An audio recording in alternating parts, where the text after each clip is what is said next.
Hey, what's going on, guys? BSG22TrekFan88 here. A quick update. Or actually, I'm answering a question from a subscriber of mine, or at least someone who viewed my videos. Thanks for your question, by the way.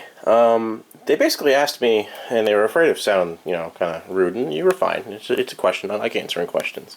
So, this is my quote-unquote command center, right? So I got the 3 monitors, my PC, whatever.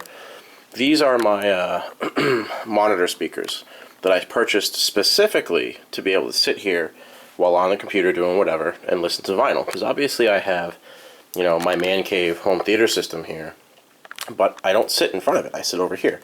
So, I can easily play that on this. It's just I'm not going to have stereo, and it's not facing me. And when you sit and listen to an album, I like being able to hear everything. So, I purchased the Pro monitor speakers with the intent on using them as a way and means of getting just vinyl sound at its purest. There's no subwoofer. They're 4.5-inch speakers, I believe, the woofers at least, and then you have the tweeter. So they're not going to add a lot of over-amplification. And the whole point of monitor speakers, when you buy a pair, they actually pride themselves on having zero, I forget the term, but enhancement of sound. No added bass, no added treble, unlike headphones in some cases. Now, originally, the plan was going to be use this. This is a tube amplifier. It's built in Germany. Great build. Like, this is great, right? I paid $70 for it plus $20 shipping, and the whole point of this is to make my albums sound warm, or basically what the albums used to sound like back on old tube amplifiers. Nowadays everything is solid state, even my older amplifier, which I'll get into in a second. But this was supposed to add a warmth to the sound, and obviously the input would go in here, because the turntables that I was looking at, require a preamp. They're not amplified. Yes, I know the AudioTechnica is. Give me a second, I'll get there. But when you hook this up, there's a humming noise in the background, and I contacted them and they said it's a common problem because of the power supply that they gave me. Well, I tried different power supplies. The humming is still persistent, and I could have shipped it back, but I would have been out the money to ship it, and I'll just keep it. I'm not going to use it because of how I have everything set up now.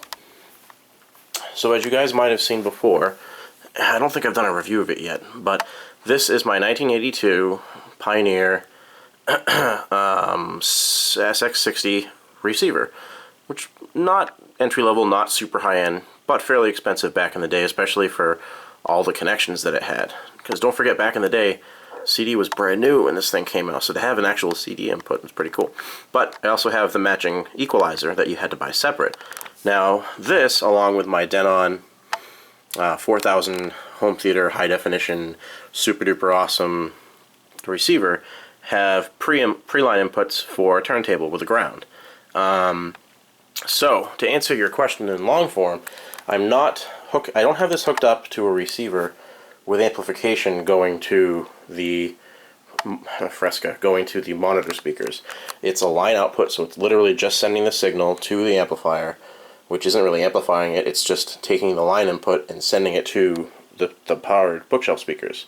So I'm not doubling up on amplification. I'm not ruining the sound. Now, the one thing about the AudioTechnica 120 that I don't like, that a lot of people don't like, is the simple fact that it's a great turntable. Its build quality is great. It'll play 78s as well as 45s and 33s.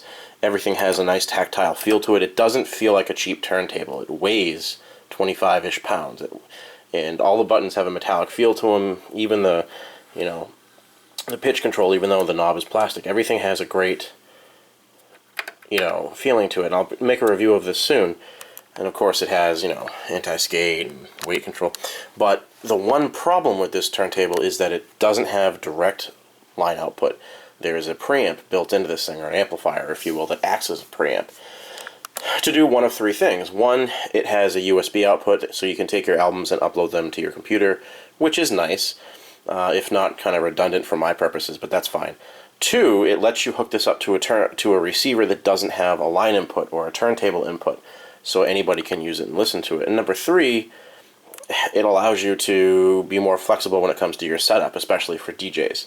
The problem with that is that that's another piece of equipment, if you will, or piece of electronics that the sound, quote-unquote, goes through before getting to the receiver, before going to the equalizer, before getting to my monitor speakers over there. And that's the only drawback on this turntable, and that's something that I couldn't avoid. Now, I could have bought the Music Hall 2.2, which is as bare bones of a turntable as you can get, while still getting good build quality, but it wouldn't play my 78s. So that's why I chose this turntable. Also for the fact that I paid $210 for it as opposed to, you know, $300-400 for another turntable. But that's not a review about this. So basically that's what I'm doing. That's how this is set up. Again, it's line input into this receiver. There's no ground. That's the one kind of good thing, is that this is self-grounded. Personally, I like that because I'm not worried about not having the ground 100% or whatever, but some people don't like that. So it's line output, just like a normal turntable, into the older 30-year-old, 34-year-old receiver, which is all RCA red and white, not digital or anything. And of course it's going to the receiver, right? And then I have RCAs going from this from the output to the equalizer here, which is great. And then that's what goes into my monitor speakers over there. I do like having the equalizer just to give me a little bit of control over my music when it comes to certain albums. Because some albums, when you buy them, I try and buy pristine or as close as I can, but some are really worn and you need to kind of boost the signal a little bit, or maybe put some bass boost or some increase in the frequencies that are missing on the album, basically. I try not to do that. And of course I can always do this. Click, and it still works. And to prove my point, to end this video here, it does work. So I can have it equalized or not.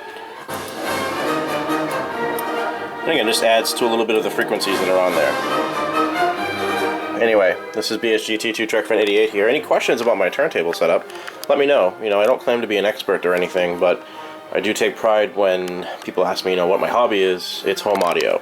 And while this is not the best wire managed system, and it's not 100% to how I'd like it to be, this is my setup, and I think it kicks ass. Anyway guys, have a good night.